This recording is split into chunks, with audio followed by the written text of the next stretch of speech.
Langsung ke tajuk risalah. Jazakumullah khairan katsira. Alhamdulillahirabbil alamin. Na ilahil ma'ahud wassalatu wassalamu li ayasyiri hayati wujud wa asyabil ajam milik kulli mawjud. Salatan tetapi bulu bina iman wa bihabiyun al-Qur'an wa bihabiyun al-Qur'an wa bihabiyun al-Qur'an. Atubahi mu'ayat atuhalana biha nurujana wa nurunai wa nurun jari ila wajikal karim subhanaka ilmalana ila ma'alam tanah inaka antal alimul hakim rabbi syari sadri wa yasir amri wa qudutatam lisani ya qawli ya Allah ya Rabb.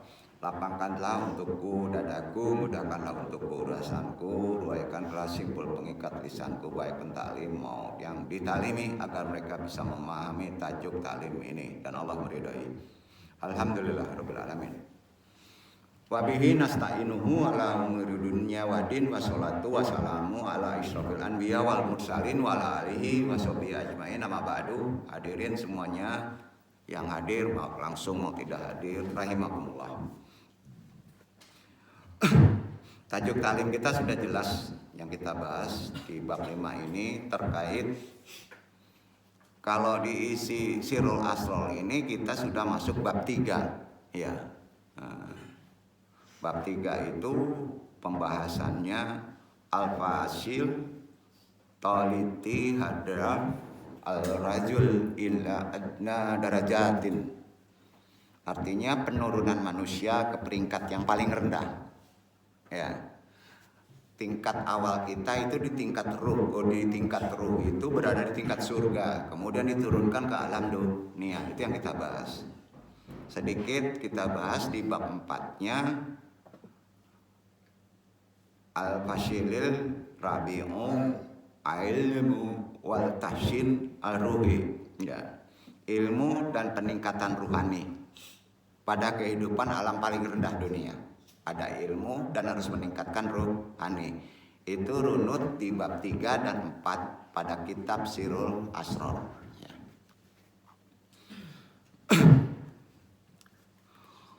A'udzubillah min asyaitanir rajim. Bismillahirrahmanirrahim. Rahmatullah ridha Allah. Ya. Dalam bab 3 tadi sudah disebutkan di kitab Sirul Asror yang dikarang atau yang diiktikafkan oleh Syekh Abdul Qadir Al-Jalani menerangkan tentang kedudukan atau bisa disebut maqamat pada manusia yang kalau salah memilih kedudukan, memilih derajat dalam kehidupan kita, bukan malah naik, akan turun ke peringkat yang paling rendah. Jangan sampai kita turun ke tingkat hewani, bahkan lebih jahat daripada hewan. Nah, itu pentingnya kita mengkaji kenaikan-kenaikan rohani. Kita sendiri yang bisa merasakannya. Lebih lanjut, beliau Syekh Abdul Qadir Jalani menjelaskan bahwa Allah yang Maha Tinggi menciptakan ruh suci.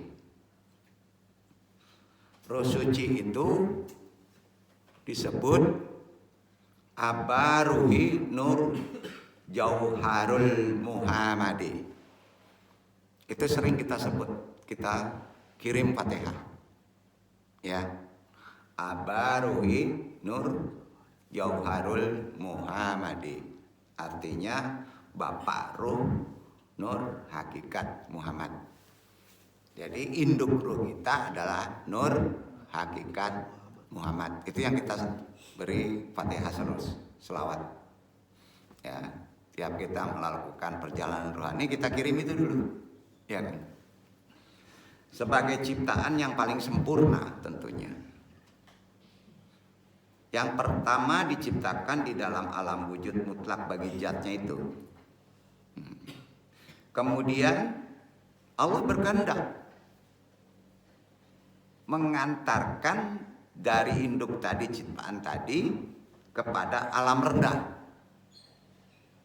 Pertama Abaru itu letaknya di alam atas. Allah berkehendak. Allah ini yang berkehendak. Jadi atribut menurunkannya itu sering disebut sebab iblis kan. Bukan begitu. Allah sebelumnya sudah berkehendak ingin diturunkan itu. Ya, diturunkan ke bumi. Ke alam rendah namanya. Dunia yang kita tempati sekarang ini, Allah berkehendak demikian. Maka dari ruh abaru tadi diciptakan tempat alam semesta, ya, sampai ke dunia. Tujuan Allah sang pencipta berbuat demikian ialah guna mengajari, mentarbiyahkan ruh suci tadi supaya bisa mencari jalan kembali kepada yang benar, jalan yang lurus di hadapan yang maha menciptakannya, Allah Maha Esa. Jadi mencari kedudukannya yang dahulu, yang hampir dan akrab dengan Allah, itu maka diturunkan. Ya, begitu. Apa? Kenapa tadi judulnya di bab 3 itu diturunkan ke alam rendah? Ya kan? Itu judulnya. Nah, dihantarkannya ruh suci itu kepada perhentian utusan-utusannya. Diantarkan melalui wali-walinya, ada nabi, ada rasul, ada wali. Itu runutnya. Juga kekasih-kekasihnya dan sahabat-sahabatnya. Nah, dasarnya hadis, tapi jarang dibahas. Hadis ini min kilali masyari nisyabi juriyati awil masyarati almiati wal masyaratin min kilalil ma'alimina wal asdiqai. Hadis ini sahih. Tapi orang jarang berani mengungkapkannya. Ya, menung jamin sahih. Melalui jalan nasab-nasabnya. Diturunkan nasab-nasabnya dulu, gen-gennya, juriat-juriatnya. Awalnya gitu. Atau gen, kemudian baru memecah melalui nasab keilmuan melalui guru sahabat-sahabatnya. Duduk kan? Jadi antum itu bisa melalui jalan sahabat atau bisa melalui jalan gen langsung. Diturunkannya begitu, secara fisik. Duduk ya. Dari kakek, bapak, anak, cucu kan, itu nasab juriat atau nasab ilmu, ya. Ada sahabat, ada guru, ada murid, ya. Ada di bawah murid, betul kan? Sama, ya. Yang dalam perjalanannya, dalam dua konsep lahir dan batin, laqad afsallahullah aulan illa maqamul akli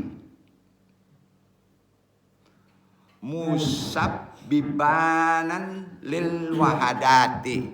Perhatikan ya, ini enggak boleh andung tidak mengungkapkan bahasa sirul asrornya karena takut melenceng ya. Lil rauhil kauniyati, kemudian alamil asma'i, kemudian wal sifatil ilahiyati, kemudian alamil jauhari Muhammadi sallallahu alaihi wasallam, kemudian al ruhul kudusi alladhi yamliku wa yahmil ma'ahu bahdratal wahdati. Artinya Allah mengantarkannya mula-mula kepada kedudukan akal bi asbab, berilmu. Jadi Nabi Adam itu udah berilmu, tahu ya, itu kekalahan malaikat ya, bi asbab, akal bi asbab. Jadi akal kita, pikiran kita itu udah kuno, udah diserahkan dulu waktu di alam ruh ya, akal bi asbab. Bagi keesaan akal itu gunanya. Dulu akal itu kepada tauhid. Bi asbab. Apakah ini Tuhanmu? Maka dijawab ya, kan gitu. Ya. Bagi roh universal begitu. Alam nama-nama dan sifat-sifat Allah, itu bahasanya. Itulah alam hakikat. Ya. kepada Muhammad sallallahu alaihi wasallam, kemudian Adam, roh suci, tapi ada Nabi belum diwujudkan jasadnya, batinnya dulu, abaruhnya dulu. Kemudian roh suci tadi membawa bersama-sama benih-benih ketauhidan turun. Apabila antum di alam ini ditakdirkan, pas antum dari juriyat ditakdirkan, dipakaikan, Allah berkenan dengan cahaya suci, maka ruh antum namanya ruh sultani. Ruh sultani. Sultani itu sultan. Sultan itu pasti kuat, memimpin. Jadi bakat memimpin, bakat wali itu kalau pas turun meraih nasab diberi pakaian jubah ruh sultani. Maqamatnya gitu. Kehendak Allah gitu. Apakah bisa diikhtiarkan ruh sultani? Bisa. Untuk mengambil jubah ruh sultani. Walaupun kita tidak ditakdirkan dengan ruh sultani. Sampai sini paham? Sampai ya, kita lanjut ya. Sedangkan yang melalui alam malaikat, ada satu alam ya, yang menjadi perantara kepada ruh itu melalui dunia nafi'ah. Bahasa syariatnya mimpi. Dia datang melalui dunia batiniah. Kalau bahasa syariatnya mimpi. Al-ilham itu melalui mimpi yang benar ya. Ia mendapat nama, kalau disandarkan itu namanya ruhul hijrati. Hijrah, ruhul yang berpindah. Jadi antum kalau mau pindah melihat sesuatu, orang itu harus dalam keadaan tidur. Nafi. Ya. Orang yang bisa memberi sesuatu pada ingatan waktu tidur berarti kekuatannya ada pada ruh hijrati. Nama ruhnya hijrati ada di badannya. Itu salah satu jubah. Apakah ini bisa diusahakan, diikhtiarkan? Jawabannya bisa. Sampai di sini paham? Nah enggak, kalau ini enggak paham, sportif. Karena ini ada amalan. Kita naik dulu ke ruh, bukan ruh sultani, tinggi banget. Ruh hijrati, supaya kita bisa mengajari dalam keadaan tidur. Nah, disinilah letak behit. Kalau badan antum sudah ada ruh hijrati. Nah, pertanyaannya, apakah antum pernah mendapatkan kabar ini atau tidak? Nah, tanya. Orang yang tidak mendalami torekotnya tanpa ditarbiyahkan, nanti taklid buta. Iya aja diserahin gitu kan. Nah sekarang kan antum paham maksud daripada Sirul Asrar kalau dikaji. Coba antum kaji Sirul Asrar, pusing nanti. Ternyata kita memperbaiki ruh kita sampai bisa ruh hijrati. Di atas itu namanya ruh sultani. Betul kan? Nah, ruh hijrati itu ruh yang bisa berpindah, hijrah. Ruhani ya. Bila akhirnya ia turun kepada dunia kebendaan, ruh tadi itu kalau turun ke dunia kebendaan, ia dibalut dengan daging. Dia masuk, ditutup dengan daging yang Allah ciptakan untuk kesesuaian makhluknya. Seperti biasa lagi. Ia dibaluti oleh zirim namanya. Bahasa Qurannya zirim. Ini zirim nih. Apa? Jirim itu jasad. Kalau bahasa umumnya, kita dibajukan dengan jirim. Itu bahasanya. Nah, jirim. Jirim itu sifatnya kasar. Kasar. Ya. Jadi bagi menyelamatkan dunia ini karena dunia kebendaan, jika berhubungan langsung dengan roh suci, maka dunia kebendaan akan terbakar. Kalau kita roh suci itu sudah suci keluar tanpa ditutup dengan jirim, maka dunia tadi orang yang lain terbakar. Karena kekuatan api itu akan kalah dengan kekuatan cahaya. Duduk gak nih? Makanya jangan heran kalau Nabi Ibrahim tidak bisa dibakar. Karena di depannya pas api menyala dibalut oleh ruh apa namanya? Ruhul hijrati. Sampai? Namanya ruhul hijrati. Apakah kita bisa dibalut dengan ruhul hijrati? Bisa. Kalau antum kasih tahu ilmunya sekarang antum praktekin. Antum udah 2 show itu. Api disulut-sulut enggak ini kan gitu kan. Nah, jadi adigung. Ya. Duduk. Nah, itu susahnya sirul asrar. Ya. Udah. Jadi udah tahu. Allah berkehendak diturunkan ke bumi ada maksud supaya ruh suci itu tidak tahu gimana jalan pulang kepada Allah. Ngerti nggak? Maka diturunkan karena Allah ingin dikenal. Kalau dia masih nempel dia nggak akan kenal. Dulu nggak? Maka diturunkan. Ya, diturunkan. Cara turunnya melalui nasab. Ya kan? Nasab ada 2, ada nasab al-ilmu, ada nasab gen juriyat. Ya, nah pas turun ada yang dikasih hidayah, ada yang dijubahkan ruhnya dengan jubah ruh sultani, maka dia jadi wali. Ada yang dijubahkan dengan ruhul hijrati, maka ruhnya bisa kemana-mana. Paham? Itu maksudnya, mentarbiahkan kemana-mana tanpa memiliki waktu dan jasad. Itu kekuatannya, kekuatan roh. Bagi yang paling bawah ada melalui dunia batin, itulah mimpi. Sudah ya. Kalau kesifatan makhluk juga benda itu lain jalan. Cuit makhluk gitu. Cecak, itu makhluk itu. Itu ada satu jalan. Nah, antum ke situ aja dulu. Jangan dunia mimpi dulu, berat. Sampai di sini klinik gak pikiran kita? Enggak ya? Mulai benar kan? Ada hadisnya, ada Qurannya. Itu yang kita tuntut. Gimana memahami dunia rahasia-rahasia yang tidak melenceng dari Al-Quranul Karim. Sepakat? Karena ayat mutasyabih itu kalau dibuka sampai 10 lapisan saja kita sudah sampai berbicara seperti ini. Ya, nanti kita bahas. Jadi tubuh kita, tubuh ruh itu dibalut oleh jirim. Namanya jirim. Kalau bahasa batin namanya jirim.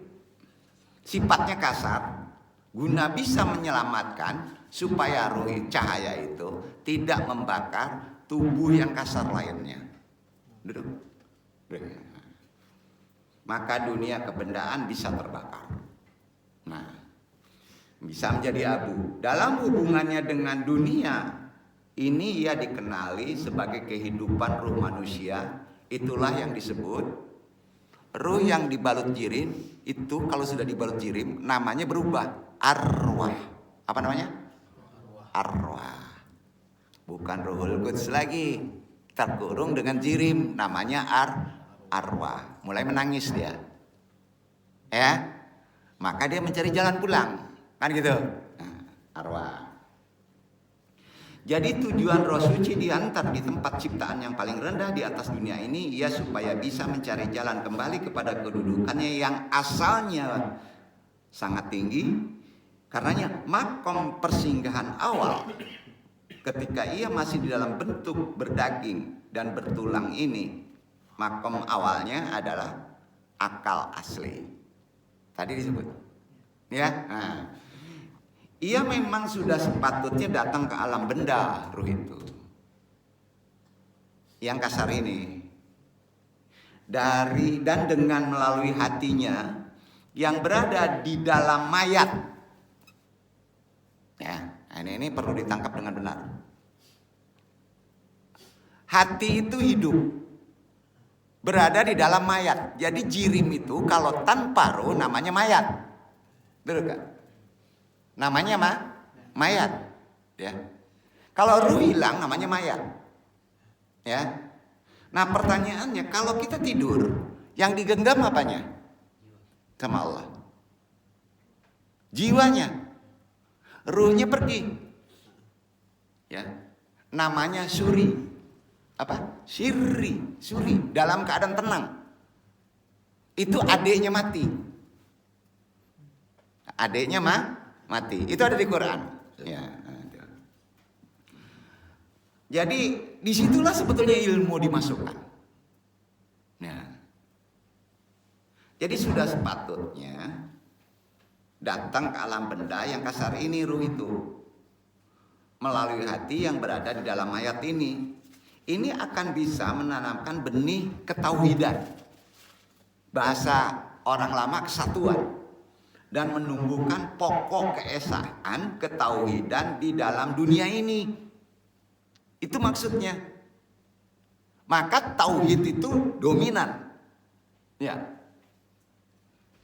Dalam hal ini perlu dipahami oleh ikhwan, akhwat semuanya khusus GMA. Akar pokok masih berada di tempat asalnya. Ruh itu akar pokoknya masih ada di alam langit. Tahu nggak? Walaupun antum di sini, ruhnya di bawah. Akar pokoknya masih di aras. Ada sambungan. Maka akar pokok itu harus disambung selama 5 kali dalam keadaan sujud. Itulah mirajul mu'minin. Duduk. Karena kita masih menyambung. Nah, itu nggak ada di makhluk lain. Nggak ada. Nah. Tolong dipahami kawan, dalam kehidupan ini kamu ada sambungan akar kehidupan sehari 5 kali di tempat pokok akarnya di dunia langit.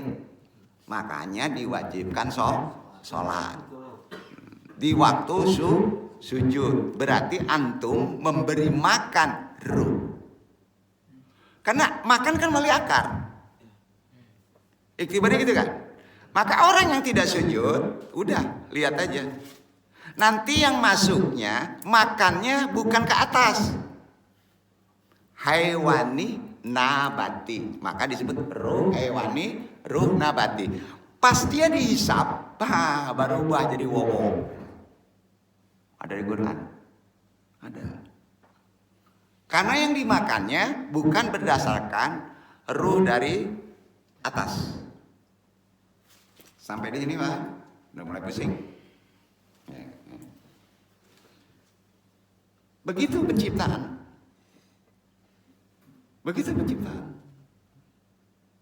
Tetap akar pokok kita, kalau ingin baik harus masih ngambil makan ruh itu melalui pokok alam atas, alam lahut namanya. Karena itu ada sambungannya. Makanya kiblat Ka'bah itu bergaris lurus kepada kiblat yang di atas. Kiblat apa namanya? Ada yang tahu nggak? Kiblat yang di atas itu? Wah, kok lupa nih. Kiblat aras. Kalau orang-orang spiritual sering menggambarkan Ka'bah itu seperti ada cahaya ke atas tuh. Dan kalau orang sampai titik spiritual, pas kita menghadap kiblat, yang terlihat langsung kiblat atas. Kiblat di bawah itu kiblat benda. Ya.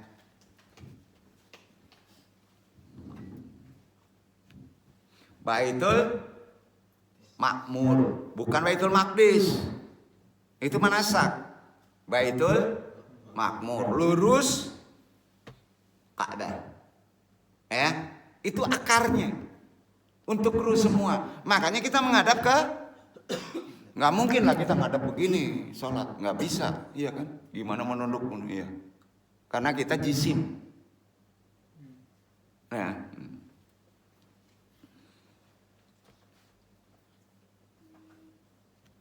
udah paham? Akar pokok masih berada di tempat aslinya di Baitul Makmur ruh itu. Makanan di sana. Menjemputnya dengan sujud. Hukum sujud sehari berapa kali itu? Wajib. Kalau antum hilang 1 kali, maka maka kelaparan tuh roh. Gitu. Padahal roh itu penting untuk tubuh. Kemudian di dalam bumi hati ruh itu akan menanamkan benih agama. Kalau makanannya dari atas Baitul Maqdis waktu sholat. Antum akan menanamkan agama. Menumbuhkan pokok agama. Agar diperoleh buahnya. Yang di tiap-tiap satunya akan menaikkannya kepada peringkat yang lebih tinggi. Sehingga sampai di hadapan Allah. Allah Subhanahu wa Ta'ala membuatkan jasad-jasad ini, tubuh-tubuh kita ini untuk bisa memasuki ruh-ruh. Bagi ruh-ruh ini masing-masing mempunyai nama yang berbeda-beda. Itu sirrul asrar. Nama kelompok tadi udah.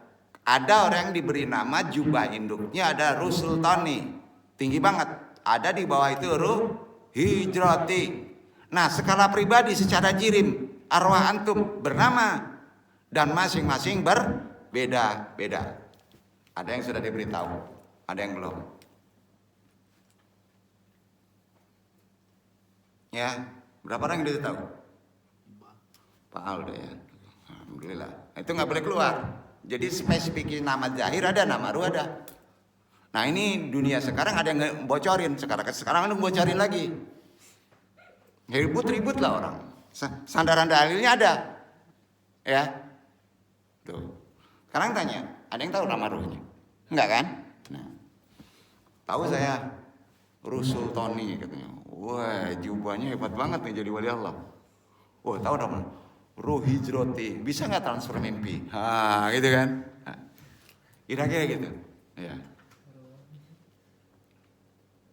Jadi Allah Subhanahu wa Ta'ala membuat jasad-jasad ini, tubuh-tubuh ini untuk bisa dimasuki ruh-ruh, dan ruh-ruh ini masing-masing mempunyai nama yang berbeda-beda. Itu kata siapa? Kata Nabi. Nunggu jawab. Artinya apa? Tiap manusia punya nama ruhnya. Ya. Mau berdebat silakan. Anu tetap prinsip itu, itikad. Orang lain nggak percaya sudah, nggak ada yang susah, ya kan? Nah, dia berada di ruang kesunyian, ruh itu di tubuh, diletakkannya ruh manusia, ruh kehidupan di antara daging dan darah.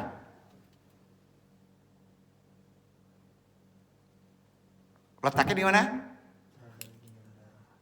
Kata sirrul asrar, letak ruh di antara daging dan darah. Sampai? Kalau darah keluar, ruh keluar. Terlalu banyak keluar, innalillahi. Logikanya gitu. Paham nggak? Nah, itu dia. Karena letak ruh di antara daging dan darah. Kalau dia terbungkus oleh jihrim, tubuh kasar, maka ruh terlindungi. Kalau ruh keluar, dia segera diambil ke atas. Kalau masih tetap, maka dia bisa membakar yang lain karena kekuatan cahayanya. Paham? Paham gak nih? Maka ruh itu sangat tersembunyi dan dirahasiakan Allah. Itu ada di tubuh manusia? Ada di antum? Ada. Se-Yahudi antum. Se-ateis antum. Kalau ditanya, mati itu apa yang hilang? Ruhnya. Mau ateis gimana? Cobalah tanya. Kalau mati itu gimana orang ateis nih? Ruhnya pergi katanya. Berarti kan percaya Tuhan. Betul kan? Karena logikanya ngomong. Duh.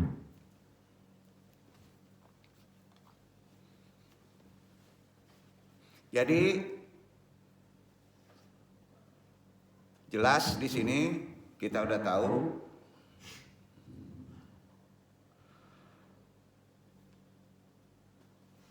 ikhwan, akhwat, akar pokoknya sudah tahu, ruh kita selalu menyambung ke Baitul Makmur. Makanannya, ya. Dahan ruh itu. Kalau antum selalu makan di itu, dahannya ruh itu akan memenuhi tubuh kamu ruang kebahagiaan. Harus tahu ilmu sujud. ilmu sujud itu memberi makan kepada ruh. Kalau betul sujud antum tidak ketemu neraka dunia, karena isinya di tubuh ini adalah kebahagiaan. Nah, tuh. Istilah sirrul asrar begitu. Dan di sana karena ridho Allah akan bisa mengeluarkan buah tauhid. Ya. Kemudian di dalam bumi hati ruh akan menanamkan benih agama. Begitu jalannya. Nah, karena itu tiap ruh, karena makannya berbeda, kekuatan makmatnya berbeda, namanya pun berbeda. Ya. Dia berada di ruang penyesuaian di dalam tubuh. Diletakkan ruh manusia, ruh kehidupan di antara daging dan darah. Diletakkannya ruh suci di tengah-tengah hati. Beda nggak? Kalau awam, ini awam ya, masih terlihat. Antum masih antara daging dan darah. Ruh itu harus digeser ke tengah-tengah hati. Hati di mana? Ini. Itu disebut fuad. La ilaha illallah. Kalau ke sini belum ke hati. Itu masih pembersihan supaya dekat kepada tengah. Ini kan. Ruh taruh dulu di sini, di aras Allah. Duduk. Itu nafi isbat. La ilaha illallah. La ilaha illallah. Kesini nggak bisa, letakkan dulu ke sini, karena ini masih belum bersih. Nah, pas kopi dengerin aja, ruh bergeser. Allah, Allah. Jadi dari sini duduk. Ada orang tapi isbat, ya, saya lihat zikirnya kopi, itu nggak benar. La ilaha illallah, la ilaha, itu kopi. Tidak lepas ke atas. Jadi satu, la ilaha illallah, la ilaha illallah. Pas kopi, Allah, Allah, Allah. Paham? Karena dari sini pindah ke tengah. Tahu dah? Itu letaknya kopi. Ya. Bahasanya diletakkannya roh suci itu di tengah hati. Berada di ruang dalam bentuk yang sangat patut untuk menyimpan rahasia. Maka itu disebut lub di Quran. Ini disebut lub. Ruang rahasia di antara Allah dengan hambanya. Nah, ruh ini berada di tempat yang berbeda-beda dalam tubuh. Nah, kita yang menggesernya dengan amalan thayyibah, nafi isbat, syirun, zikir syir, zikir kofi. Paham nggak? Itu ikhtiarnya. Nah, urusan yang berbeda, masing-masing umpama membeli dan menjual barang yang berlainan akan mendapatkan faedah yang berbeda. Ya. Perniagaan mereka senantiasa membawa kepada mereka banyak manfaat dalam bentuk nikmat dan rahmat Allah.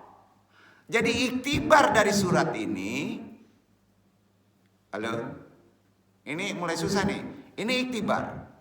Ada di Quran. Allah berfirman, pentafsirannya itu bergesernya ruh ke tengah. Coba perhatikan. Perniagaannya begitu. Amalan kita melakukan amalan. Allah berfirman di Quran surat Fatir ayat 29. Itu tolong dibaca.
Innal ladzina yatluna Innal ladzina yatluna kitaballahi wa aqamus salata wa anfaqu mimma razaqnahum sirran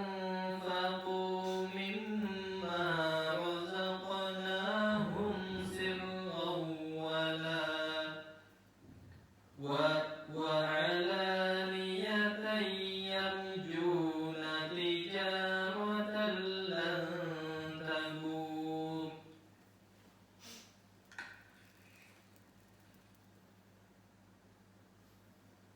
Sesungguhnya orang-orang yang selalu membaca kitab Allah dan mendirikan salat dan menafkahkan sebagian dari rezeki yang kami anugerahkan kepada mereka dengan diam-diam dan terang-terangan, mereka itu mengharapkan perniagaan yang tidak akan merugi. Nggak akan rugi kan? Beruntung hidup, itu bahagia. Nah, konsepnya ini, kalau itu ayat di lapisan awal diterjunkan pada amal perbuatan, sholatlah, betul kan? Sedekahlah, betul kan? Supaya kalian beruntung. Padahal itu adalah makanan roh, supaya bisa duduk di tempatnya yang paling rahasia dekat dengan Allah. Itulah lapisannya. Pemahaman tadi dengan lapisan yang tadi awal dengan yang ada di umum berbeda kan? Ada. Jangan dibatasi ini lapisan ini lapisan itu berdelapan. Tafsir ini lapisannya beda. Duduk ya. Nanti bingung orang tuh. Karena sering manusia sekarang kan ada asbab menguatkan. Nah, kalau sudah di tingkatan ini, di tingkatan tarekat, amalan, tafsirnya di sini. Ya, tapi nggak boleh lepas amalan lahirnya. Sedekah ya, sholat ya. Tapi makna hakikinya kan tahu. Sholat itu adalah memberi makan ruh supaya bisa bergeser ke tengah. Karena di tengah itu alam rahasia, Allah bisa menanamkan ilham. Lu, fuad, duduk. Itu syir.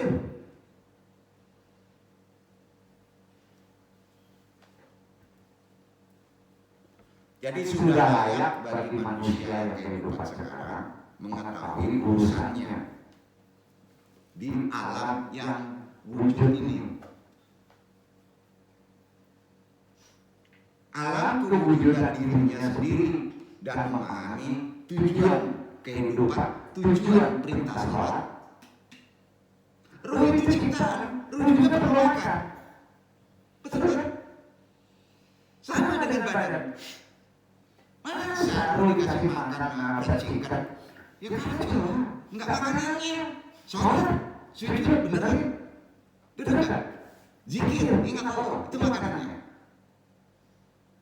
Bayangin kalau unsur jati diri kehidupan manusia nggak dikasih makan. Gemuk pun itu bermasalah akidah.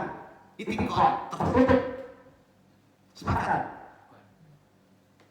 Jadi sholat itu sudah bukan kewajiban saja, keharusan supaya tubuh antum sehat lahir dan batin, itu prinsip.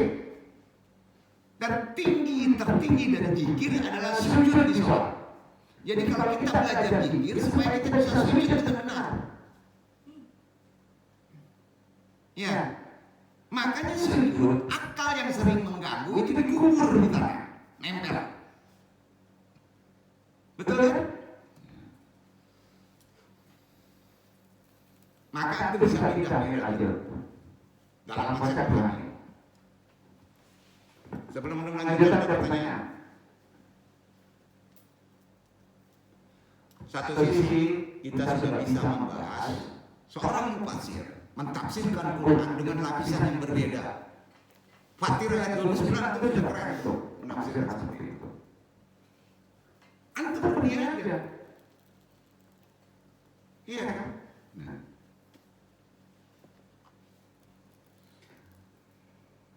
Sudah mestinya paham.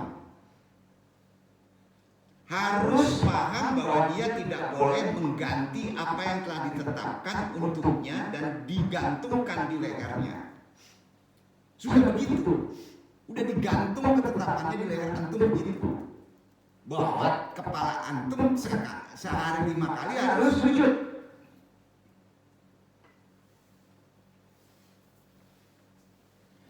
Bagi orang yang mau mengganti apa yang telah ditetapkan untuknya,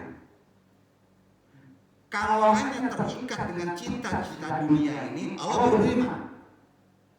Tafsirkan lagi nih ayat ini dengan lapisan yang berbeda. Ad-Diyat ayat 9, 10 dibaca pendek tuh.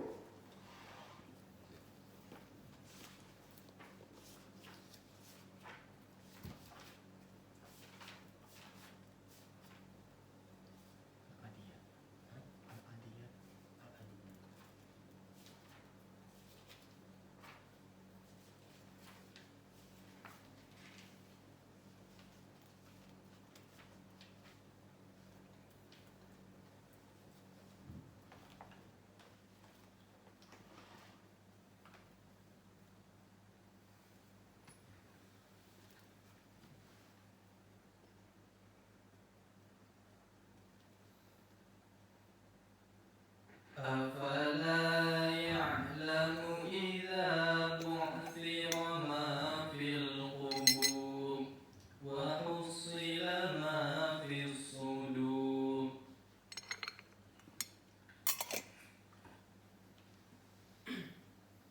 Maka apakah dia tidak mengetahui apabila dibangkitkan apa yang ada di dalam kubur dan dilahirkan apa yang ada di dalam dada.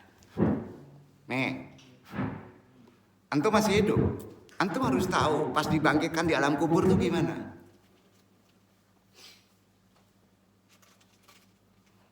Nah coba kalau antum tafsirkan ayat ini bingung nggak?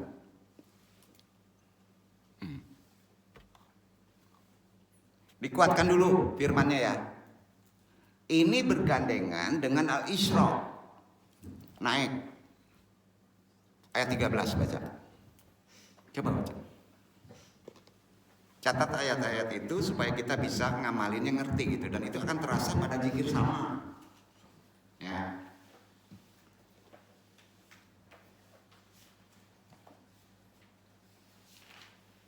Wa kullu insanin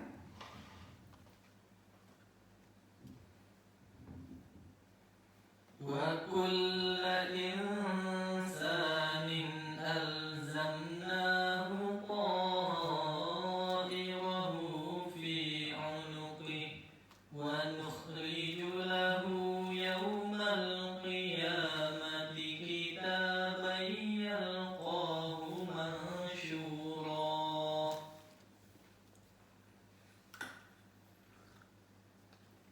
Dan tiap-tiap manusia itu telah kami tetapkan amal perbuatannya sebagaimana tetapnya kalung pada lehernya, dan kami keluarkan baginya pada hari kiamat sebuah kitab yang dijumpai-Nya terbuka. Jadi gini, antum akan mengetahui lapisan ayat-ayat Quran secara mutasyabih lebih dalam lagi. Nah, ini agak pusing. Begitulah maksudnya antum bisa membaca Quran dengan ayat johir. Tapi lapisan mutasyabih yang sulit itu bisa antum bahas. Dan itu untuk bisa mengerti, menunjuki jalan pulang. Duduk kan? Tingkatan kasyaf yang sangat tinggi adalah khusyuk pada sujud. Mirajul mukminin, seorang mukmin pada sholatnya untuk memberi, menguatkan ruh, membantu jisimnya, membakar jisimnya waktu di alam kubur. Aduh, ini benar-benar pusing di kepala. Anu ragu ini menjabarkan makna itu. Itu maksud dari kenapa ruh kita diturunkan ke bumi, gitu. Di bab berapa itu di Sirrul Asrar? Bab 3. Masuk bab 4. Semua ada berapa bab? 24. Yang nggak datang repot nanti nih. Mengulang kaji males dong nih. Susah. Ya. Kitab Sirrul Asrar bab 4 ini tempat roh-roh dalam badan. Harus tahu dulu. Kalau nggak tahu langsung aja suruh mi'raj, nggak bisa. Makanya sholat ada makomatnya. Baru menggeser ke sini. Baru menggeser ke kolbu supaya ada ilham. Ya, betul kan? Maka sampai titik muka siapa? Harus tahu dulu pergeserannya waktu kita sholat. Kita bahas. Tempat ruh manusia atau disebut ruh kehidupan di dalam badan ialah apa? Udah tahu tadi? Dada. Betul kan? Bukan kepala. Dado. Sudur. Quran tuh. Tempat ruh dudukan di dada. Namanya sudur. Maka zikirnya nggak ngomong karena nggak ada ayat dan suara. Dipancingnya dengan level kedua sama. Aduh, bingung lagi nih. Ya. Tempat ini berhubungan dengan panca indera dan atribut-atributnya. Jadi dada tengah ini berhubungan dengan atribut-atribut badan, panca indera. Kalau ini kaya, kalau ini sehat, maka panca indera kita menjadi sehat. Paham nggak? Paham nggak? Itu maksudnya. Nah. Jadi urusan atau bidangnya ialah ruh tadi, letak ini urusannya apa bidangnya? Agama, kepercayaan, tauhid. Kita satu, itu urusan ruh. Karena perjanjian awalnya di alam ruh adalah tauhid, betul kan? Nah, tuh. Itu urusannya ruh. Kalau ditanya urusan ruh yang di dada itu adalah agama. Pekerjaannya mentaati perintah Allah. Itu bahasanya. Ruh itu pekerjaannya mentaati perintah Allah. Taat. Urusannya agama. Pekerjaannya taat. Ruh tuh. Kalau itu belum, badan itu kayak robot nanti taatnya. Ngerti nggak? Ya, karena ruh badan itu adalah ruh tadi. Ruh badan itu geraknya dari ruh tadi. Nah, dengan peraturan-peraturan yang sudah ditentukan. Pekerjaan ruh. Ada peraturan yang sudah ditentukan syariat. Ya Allah. Memelihara dunia nyata ini dengan teratur dan harmoni. Itu urusan ruh dan pekerjaannya. Teratur, harmoni. Kenapa ada yang nggak begitu? Berarti nggak kenal dengan ruhnya. Ruh itu bertindak menurut kewajiban yang ditentukan oleh Allah. Tindakan dia menunggu kewajiban dari Allah. Kalau tindakan dia mengikuti asbab duniawi, maka ruh itu menangis. Kurus kering. Itu pasti itu. Apakah yang anu ucapkan ini menyalahi syariat atau tidak? Ada di Quran. Itu Sirrul Asrar. Ruh itu bertindak menurut kewajiban yang ditentukan oleh Allah, jelas. Tidak menganggap perbuatannya sebagai perbuatan sendiri. Itu ruh. Sering lalai kita. Tapi pas ditanya kepada dalam, bukan perbuatanmu, itu perbuatan Allah. Betul kan? Jadi perbuatanmu apa? Selalu salah. Ya. Perintah asbab, perintah hawa nafs, perintah jiwa. Karena dia tidak bisa berpisah dengan Allah, roh itu. Tidak. Ruh itu tidak bisa berpisah dengan Allah. Selama tempatnya berpisah dengan Allah, maka ruh itu kering. Tidak akan membantu secara badan. Itu hukumnya. Apakah boleh memahami ruh? Boleh. Karena di Quran menyebut cuman hanya sedikit. Tidak esensinya. Tidak kepada zatnya. Melenceng antum, gak sanggup otak. Sepakat? Kan ada di Quran. Ku beritahu urusan ruh hanya sedikit. Arti kata secara akal boleh atau tidak? Boleh, tapi hanya sedikit. Sampai ya? Inilah yang sedikit. Di Sirrul Asrar.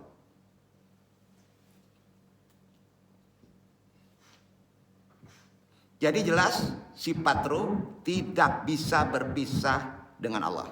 Itu dia. Karena itu Allah menyebut ruhku. Quran. Ya. Itu sebabnya karena dia tidak bisa berpisah dengan Allah. Karenanya perbuatannya ruh itu dari Allah. Tidak ada perpisahan di antara aku dengan Allah di dalam tindakan dan ketaatannya. Dasarnya mana? Dalilnya mana? Allah berfirman di Al-Kahfi ayat 110. Baca. Itu dasar yang Antum sampaikan.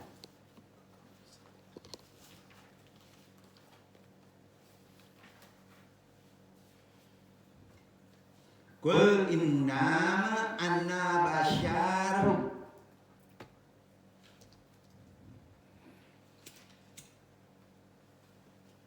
Qul innama ana basyarum mithlukum yuha ilayya annama ilahukum ilahu wahid. Faman kana yarju liqa'a rabbih falya'mal 'amalan salihan wa la yushrik bi'ibadati rabbih ahada.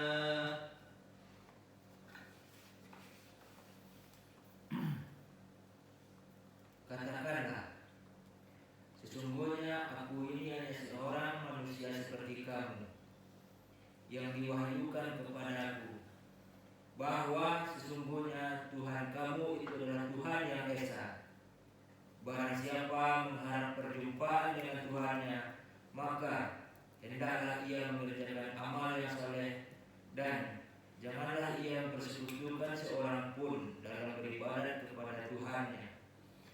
Inti dakwah rohani dalam lapisan pemahaman ini Antum sampaikan ya.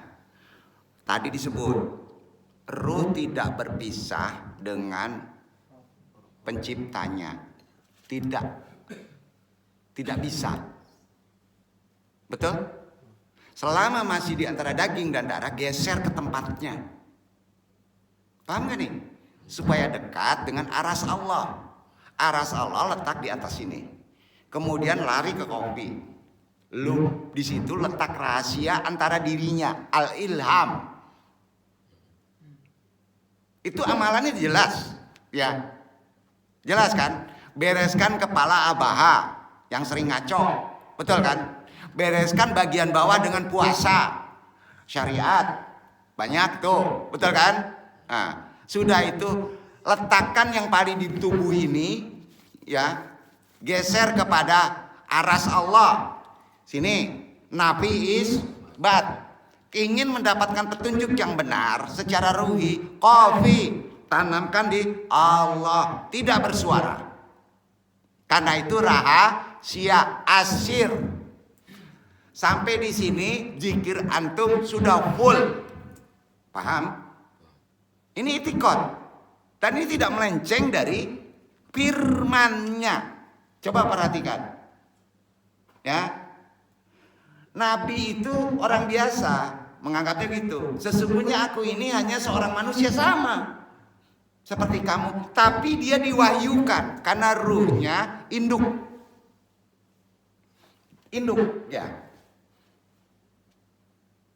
ya, diwahyukan kepadaku bahwa Rob kamu adalah Rob yang Maha Esa. Sebenarnya kurang cocok kalau anu menyebut Esa. Satu itu masih bisa terbagi, Maha sendiri, lebih enak gitu, ya. Siapa yang mengharapkan bertemu dengan Tuhannya? Ini kan untuk kita dalam kehidupan sekarang harus gimana? Ya tadi amalannya sampai kopi, paham? Udah bayar. Mahal tuh. Itu maksudnya supaya antum bisa sholat tauhid, khusyuk hanya kepada Allah. Latihan dulu dengan zikir. Karena sholat itu jangan dimudahkan bro. Selama ini antum sholat tidak ikhlas, takut surga ingin neraka, bukan itu. Betul kan? Supaya bisa kembali berdekatan dengan Allah, itulah surga paling tinggi. Itu Quran. Masa sholat kita takut nggak lulus ujian? Pusing. Gimana ini? Tingkatan kita belum tasawuf. Allah Maha Esa. Dia mencintai yang mendekat kepada Allah, yang sifatnya sendiri dan satu. Itu bahasa mudahnya. Dia mau semuanya sujud dan semua amal kebaikannya. Allah begitu maunya. Kepadaku satu. Dan dia anggap sebagai pengabdian kepadanya menjadi miliknya. Bukan milik yang lain. Bukan milik upah. Bukan transaksi. Semata-mata begitu. Tidak dicampur dengan apa saja. Nah, jadi seorang manusia tidak memerlukan kelulusan atau halangan dari siapapun dalam beribadah. Nggak perlu lulus. Yang penting semuanya diserahkan untuk Allah saja. Bukan untuk kerja. Bukan untuk kehendak. Itu urusan kecil. Kalau antum menyerahkan hanya kepada Allah, maka urusan kecil tadi dihimpunnya dilengkapi untuk tubuh antum. Betul? Kan gitu prinsipnya. Nggak ada yang susah. Nggak perlu lulus S1, S2 enggak. Allah hanya mengendaki semua amalan antum hanya untukku, gitu. Nah, makin ringan kan antum? Apa yang membuat susah?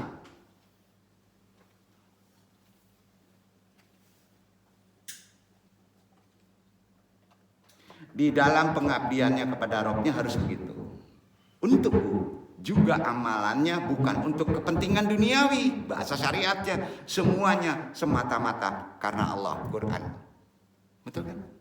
Nah, suasana yang dihasilkan oleh petunjuk ilahi seperti menyaksikan bukit-bukit kewujudan Allah dengan begitu. Di dalam alam nyata ini, jadi kenyataan sifat-sifatnya, kesatuan di dalam yang banyak disatukan, musyitarak. Di yang banyak itu ada Allah. Paham gak? Allah itu maha zahir juga maha batin. Jadi kalau menyebut Allah itu tidak zahir, dosa tuh. Tapi memahami kejohiran dan kebatinan menjadi satu repot di kepala. Sepakat? Repot. Itu musyitarak. Ya.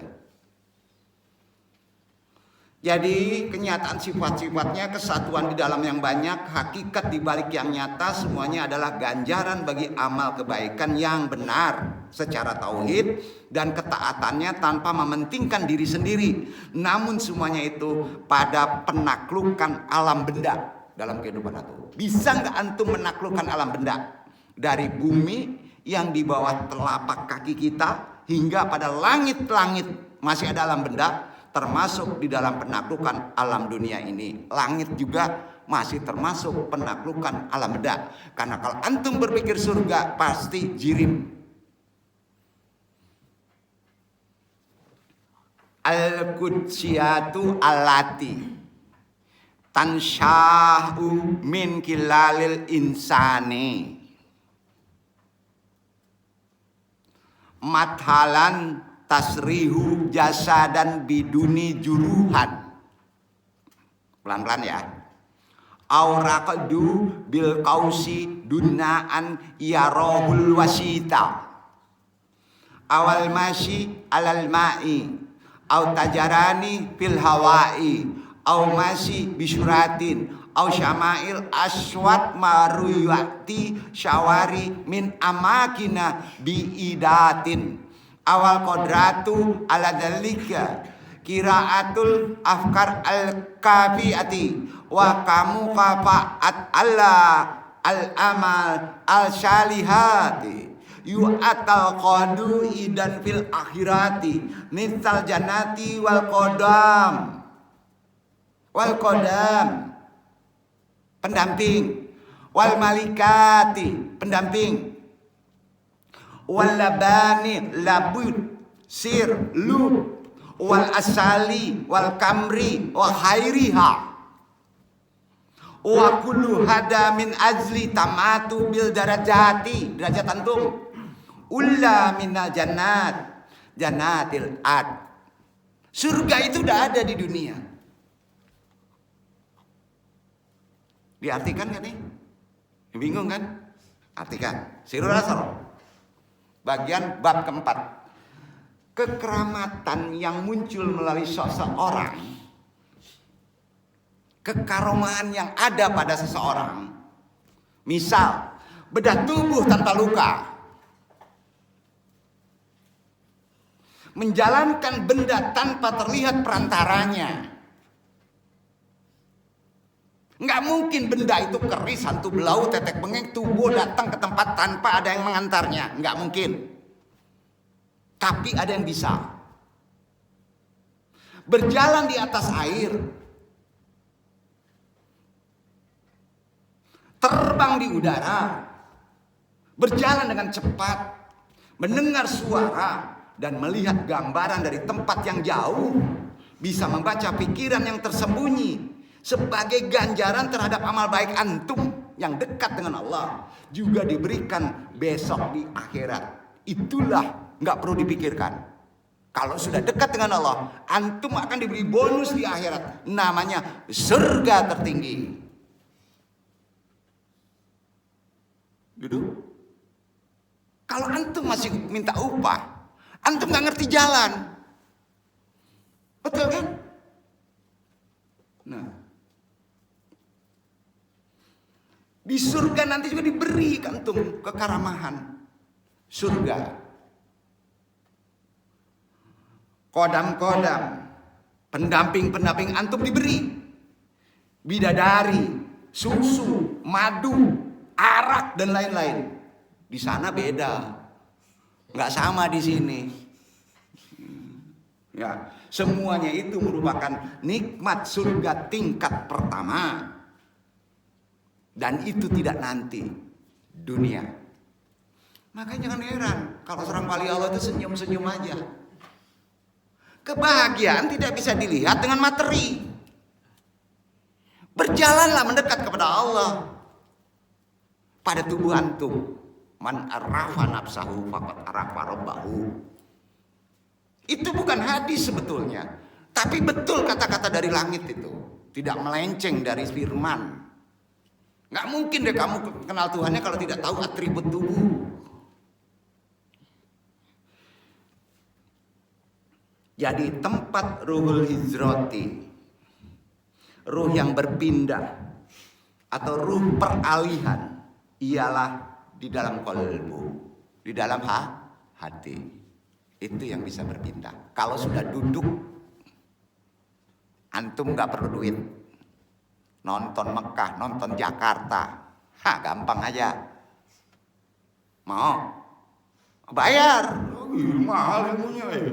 Bayarnya apa? Ya udah lakukan zikir sampai kopi, sampai titik sama. Iya kan? Semua ulama begitu tuh, ulama tarekat ya. Jadi urusannya adalah kita tahu peralihannya di dalam hati yang bisa pergi kemana-mana. Urusannya ialah pengetahuan tentang jalan rohani. Hijratul rohani. Kerjanya berkaitan dengan 4 nama-nama. Pertama, bagi nama-nama Allah yang indah 4. Sebagaimana 12 nama-nama lain. 4 nama tersebut tidak termasuk di dalam sempadan suara dan huruf. Nggak ada di Asmaul Husna. Bingung. Sempadan huruf nggak ada. Jadi ia tidak boleh disebut. Karena itu Allah berfirman. bukan kata antum. Al-Araf ayat 180 dibaca ikhwan. Itu dia, sempadan ayat yang 4. Pada nama-namanya ada di nama ruh.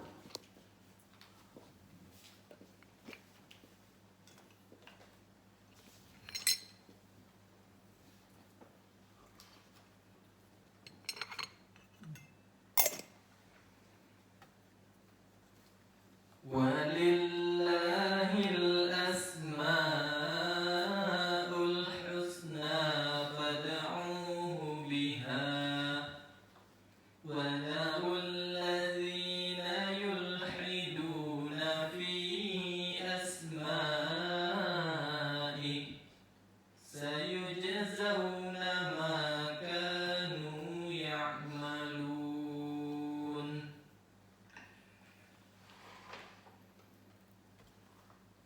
Hanya milik Allah Asmaul Husna.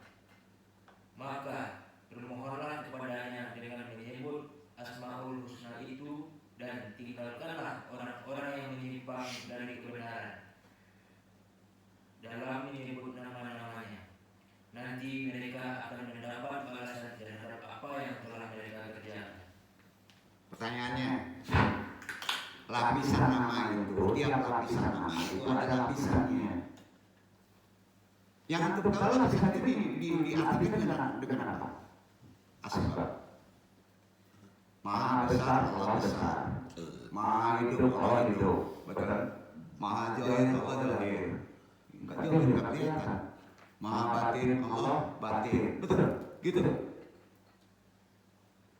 Disambung dengan ayatnya di bawah.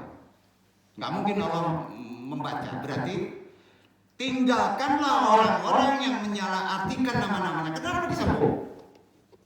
Logika kita. Berarti banyak orang yang menyalahartikan, tidak di sini letaknya nama tadi. Itu syariat. Paham? Nggak mungkin lah Allah menurunkan ayat ini disambung dengan ayat yang artinya memberitahu tinggalkan orang-orang yang menyalahartikan nama-nama itu. Betul kan? Berarti ada yang menyalahartikan, mengandalkan pikiran. Ayo, anak-anak boleh diartikan di sini. Kalau antum sudah berbeda pengertiannya, mereka kelak akan mendapat balasan atas apa yang telah mereka kerjakan. Kebayang nggak tuh? Disitulah gunanya thalibul ilmi. Harus nunjuk dari hati. Quran masih tertutup, lapisannya berat sekali. Firman Allah tadi menunjukkan tugas utama manusia adalah mengetahui nama-nama Tuhan secara ruhani. Apa kata hati? Kalau kata pikiran syariat, betul. Dapat faedah pahala, betul. Ini adalah pengetahuan yang ruhani tadi batin, bukan johir. Kebanyakan asmaul husna adalah mengandalkan pengetahuan johir. Jika mampu memperoleh pengetahuan yang demikian, dia akan sampai kepada makrifatullah walaupun hanya satu nama. Di sanalah pengetahuan tentang nama, keesaan yang paling sempurna. Karena itu Nabi bersabda, Inna Allah Ta'ala tasyatan wa tas'innasman man ashada kolal jannah. Allah yang maha tinggi mempunyai 99 nama. Siapa yang mempelajarinya akan masuk surga. Ikhtiarnya gitu.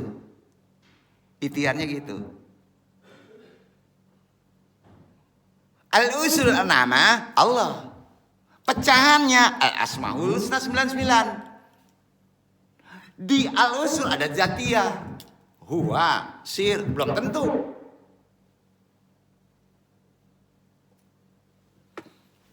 Juga Rasulullah bersabda, Al-ma'rifatu wahidatun summa sana rajulul hakimu alfan.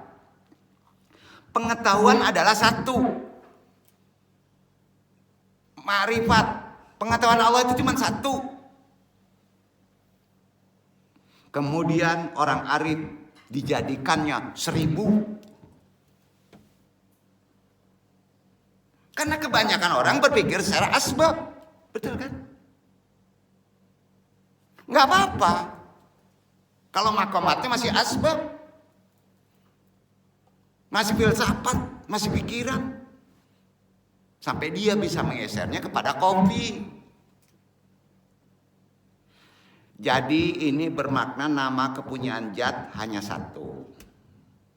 Ia memancar sebagai 1000 sifat kepada yang menerimanya.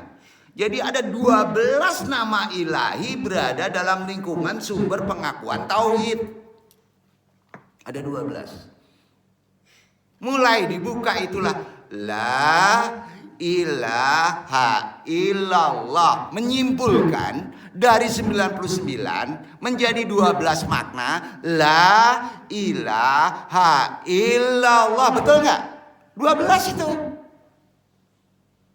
Tiap satunya adalah satu daripada 12 huruf dalam kalimat tersebut. Allah yang Maha Tinggi menguraikan nama-namanya pada setiap huruf di dalam perkembangan wahyu yang ada di kolbu hati, ilham. Setiap satu dari 4 alam yang dilalui oleh ruh terdapat 3 nama. Sifatnya berlainan. Allah yang Maha Tinggi dengan cara ini memegang erat hati para pencintanya dalam kasih sayangnya. Ar-Rahmanur Rahim. Karenanya ini Allah menunjukkannya di firman-Nya. Ibrahim ayat 27. Amalkan tuh.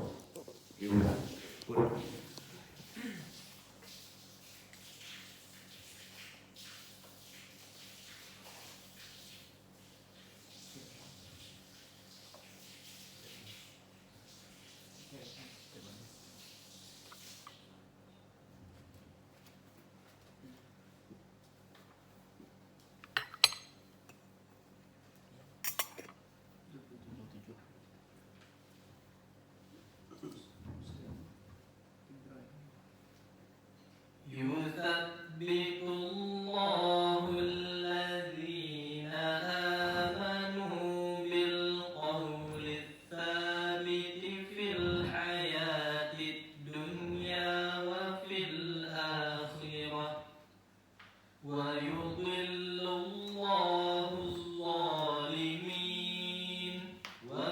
ويفعل الله ما يشاء.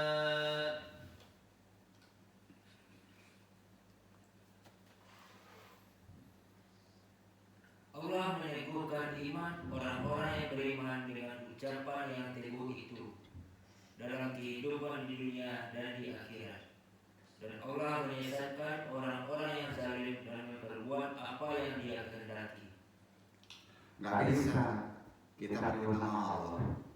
Sulit menunggu perintah dari hati. Sudah. Ya kalau belum ketemu, ikuti Quran di lapisan awal. La ilaha illallah. Nama jatianya Allah kan gitu dulu. Ya kan? Nah, kemudian dikaruniakan kepada mereka persinggahannya. Kalau sudah melakukan amalan yang sudah disyariatkan, diberi limpah karunia untuk singgah ke persinggahannya. Dia sediakan pokok keesaan di dalam hati antum. Pokok yang akarnya turun kepada 7 lapis bumi, mulai tak tak tak tak dari atas. Dan dahannya meninggi kepada 7 lapis langit, cabangnya. Bahkan meninggi lagi hingga ke aras. Mungkin lebih tinggi lagi, kehadirat Allah. Itu sebabnya Allah berfirman. Bukan kata andong tuh. Ibrahim ayat 24 dibaca.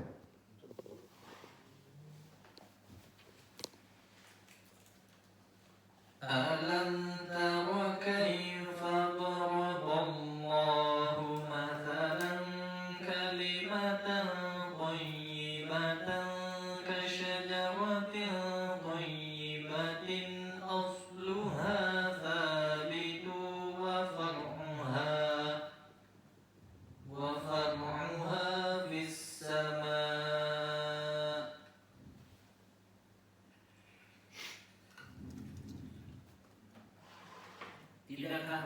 perhatikan bagaimana Allah telah membuat perumpamaan kalimat yang baik, seperti pohon yang baik, akarnya teguh dan cabangnya menjulang ke langit. Kalau kalian dipahami ini repot nih. Kalau kalian dipahami betul kan? Akarnya menjulang ke langit kayak pohon besar. Iya. Kan kebalik. Nah, ini gambar makrifat simpul itu kembali ditangkap ini. sumbernya dari bumi kan. Isi kepalanya bumi juga betul. Kalau dari langit akarnya maka di bumi Bumi jadi jadi cahaya. Iya. Kan Quran itu. Makanya ada yang nyebut belajar torekot, tasawuf terbalik dari syariat. Ada yang nyebut begitu kan. Hati-hati, pengertian harus maknanya supaya benar. Tidakkah memperhatikan bagaimana Allah membuat perumpamaan kalimat yang baik seperti pohon yang baik, akarnya teguh dan cabangnya menjulang ke langit. Itu terbalik. Karena akarnya itu teguh, teguh itu ke atas. Kalau dari Allah itu teguh, ya. Jadi tempat ruhul hijrati, ruh yang berpindah, ruh antum yang beralih-alih adalah di dalam nyawa pada hati. Namanya nyawa, bukan arwah lagi. Hidup. Alam malaikat terus di dalam penyaksiannya. Kodamnya jelas, pendampingnya. Ia boleh melihat surga di alam tersebut dan penghuninya, cahayanya, dan semua malaikat di dalamnya dalam keadaan sekarang. Aduh, ini, masya Allah, kaji itu mungkin nih kita nggak sampai, tapi ada orang yang meyakini sampai situ. Wallahu alam. Ya, para wali udah sampai titik sini ngajinya, maka pasti terjunkan kepada syariat sase itu makanya. Betul kan? Cahayanya semua malaikat di dalamnya terlihat.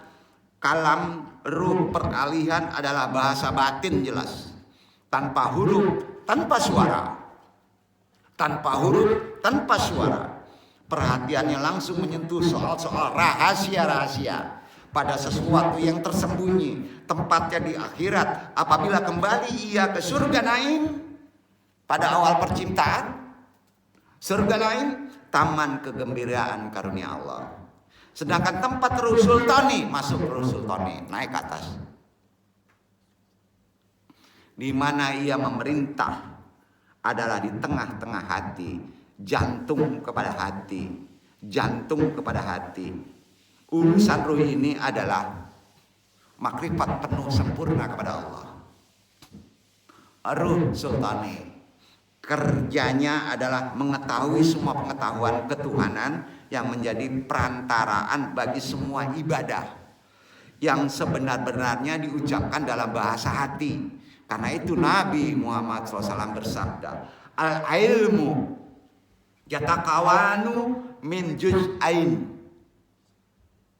wahidatun ala lisani mimma yadulu ala wajudulillah wahidun akharu fi qalbi wahadu wa mahu wadarulin litahkiki hadafil mari. Ilmu ada dua bagian. Satu pada lidah, ilmu yang membuktikan kewujudan Allah, lidah. Satu lagi dalam hati, qalbu. Inilah yang diperlukan untuk menyadarkan tujuan seseorang hidup.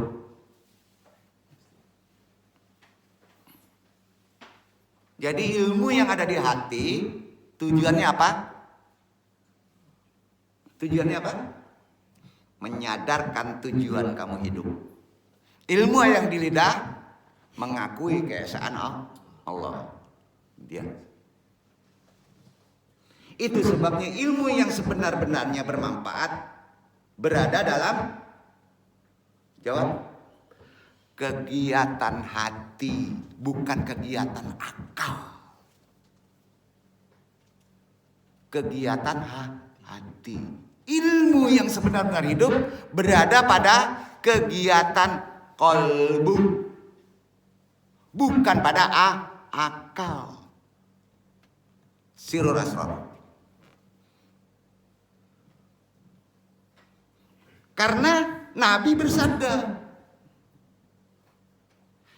Innal Qur'anal Karimallah ma'ana ruhiyun wa wana dakhiliyun. Quran yang mulia mempunyai makna jahir dan makna batin. Ada makna jahir di lidah, ada makna batin di kolbu. Ilmu yang sampai di kolbu bisa menyadarkan tujuan antum hidup. Allah yang Maha Tinggi membukakan Quran kepada 10 lapisan makna yang tersembunyi. Setiap makna yang berikutnya akan lebih bermanfaat daripada makna yang sebelumnya. Kupas. Pasti itu. Karena ia semakin dekat pada sumber yang membuat Quran. Betul? Iya kan? Logika kita nerima kan? Maknanya ya sholatlah, kalau enggak masuk neraka. Itu makna apa itu? Betul, tapi maknanya rendah. Buka makna selanjutnya. Itu gunanya tolibul ilmi. 12 nama kepunyaan zat Allah adalah serupa dengan 12 mata air yang memancar dari batu pada saat Nabi Musa menghantamkan batu itu dengan tongkatnya. Itu iktibarnya. Sampai enggak memahami ayat itu. Dan itu kata Nabi, dibaca firman Allah Al-Baqarah ayat 60. Nabi semua. Baca. Coba 60.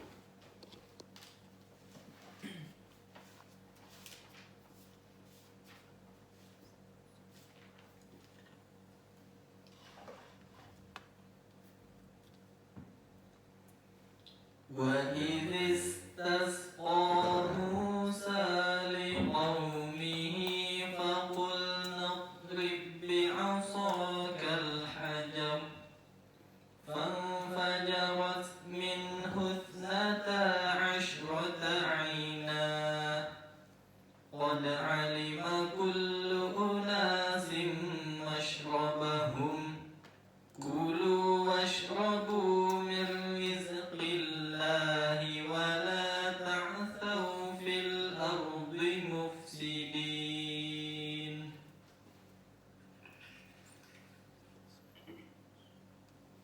Dan ingatlah ketika Musa memohon air untuk kaumnya. Lalu kami berfirman, pukullah batu itu dengan tongkatmu. Lalu memancarlah air daripadanya 12 mata air. Sungguh tiap-tiap suku telah mengetahui tempat minumnya masing-masing. Makan dan minumlah rezeki yang diberikan Allah. Dan janganlah kamu berkeliaran di muka bumi dengan berbuat kerusakan. Apa hakikat makna 12? Secara pikiran ada dari sebenarnya begitu dipukul keluar 12. Nggak mungkin nggak ada makna. Apa kenapa disandarkan pada ayat terakhir yang menyebutkan janganlah kamu berkeliaran di muka bumi dengan berbuat kerusakan? Apa hubungannya? Ada maksud kan? Kalau antum tidak bertolibul ilmi secara benar mentafsirkan ini melenceng antum, masih di situ aja tingkatannya. Sampai sangat-sangat terbatas intelektual manusia itu, setinggi apapun juga. Itu hebatnya Quran. Untuk bisa memahami makna terdalam dengan lapisannya, dekatkan diri antum kepada rahasia ilhamnya. Lu betul kan? Beresin niatnya, bukan kecerdasan kepala aja. Ayo. Itu itikad kan? Pengetahuan zohir adalah sama dengan air hujan. Sama. Air hujan itu pengetahuan zohir, epistemologi, asbab yang datang dan pergi. Betul. Air hujan kan datang dan pergi. Sementara pengetahuan ruhani dan batin diumpamakan mata air yang tidak pernah kering. Quran enggak ada terus. Zam-zam bisa kering? Bisa kering ya? Minumlah air hujan. Iktibarnya dalam kan? Enggak percaya, ini kata Allah. Yasin 36 ayat 33 baca. Nanti sebentar kalian bertanya. Sebentar.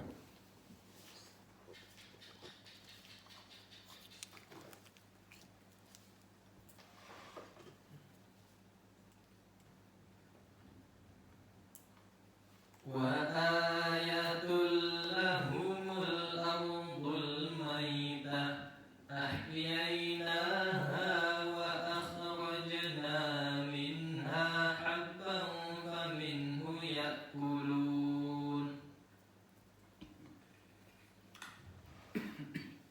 Dan suatu tanda kekuasaan Allah yang besar bagi mereka adalah bumi yang mati.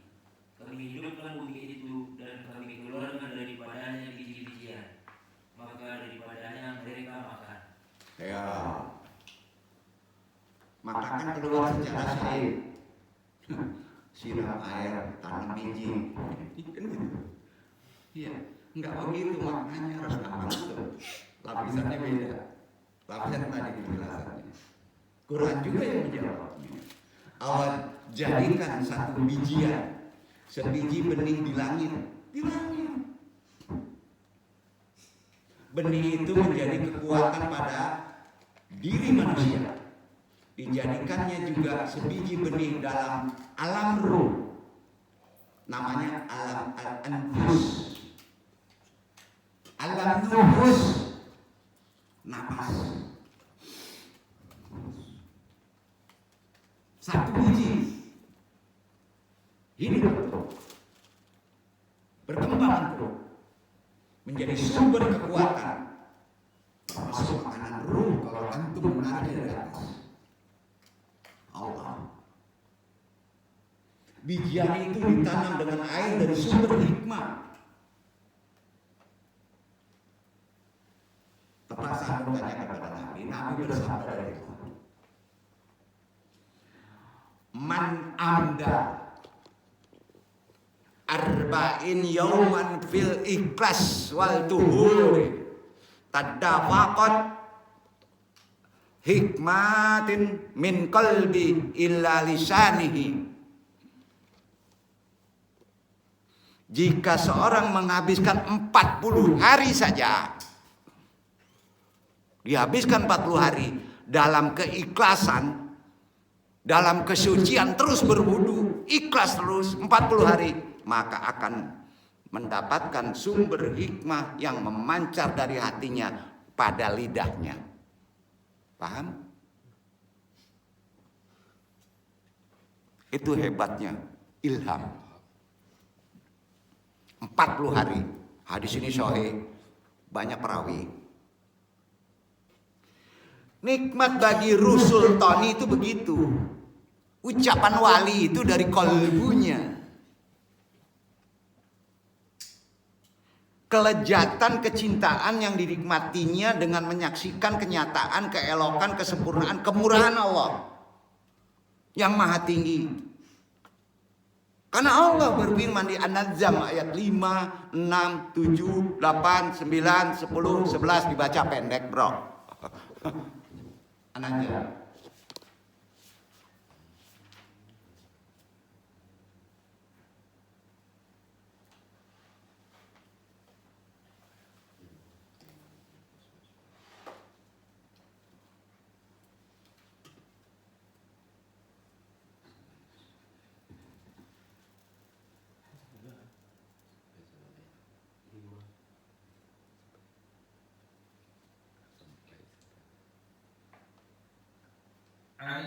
Allamahu syadidul quwa dzu mirrah fastawa wa huwa bil ufuqil a'la thumma dana fatadalla fakana qaba qausaini aw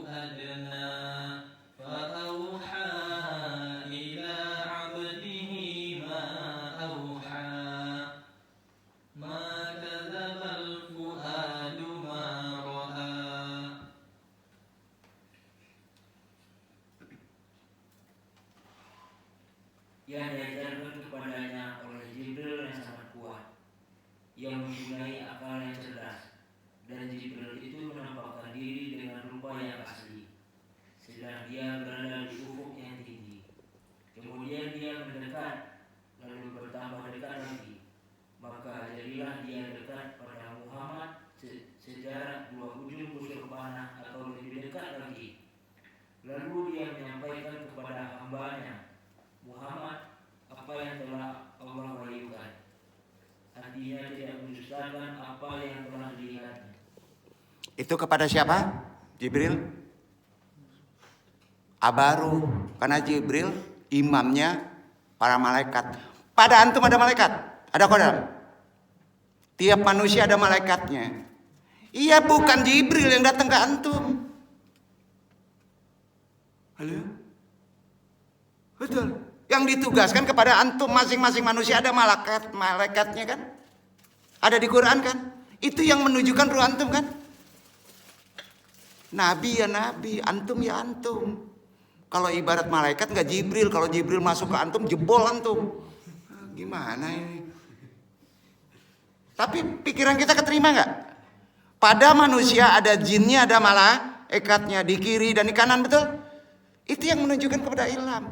Setelah Allah dari la ilaha illallah, la ilaha illallah, Allah. Baca aja. Angkat tangan. Minta kodam itu menunjukin hati antum. Kalau antum berbicara nggak ketemu maknanya. Sampai nggak? Itu amalan. Yang lain mau percaya mau enggak, bodoh teuing. Ini Quran, ini petunjuk Nabi. Jadi kalau masih ada yang bertanya, ambo paniang koa artinya enggak angkudu. Padahal ditunjuki di Quran. Ada malaikat, ada. Akalnya sangat cerdas. Percaya? Kata siapa ini? Kata andong. Kata Allah. Nabi menggambarkannya ini kepada syariat yang beriman itu pasti sejahtera. Karena ada petunjuk. Cermin kepada yang beriman adalah hidupnya sejahtera. Dalam ayat tadi yang sejahtera itu pertama hati orang yang beriman yang sempurna.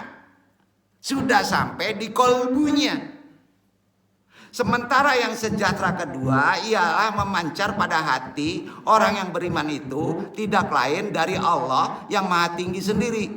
Allah menamakan dirinya di dalam Quran sebagai yang bisa mensejahterakan, yang bisa memberi tunjuk. Insya Allah kita bahas selanjutnya di bab ke-6. Begitu dulu. Wallahu a'lam bishawab. Nanti yang bertanya setelah kita tutup. Assalamualaikum warahmatullahi wabarakatuh.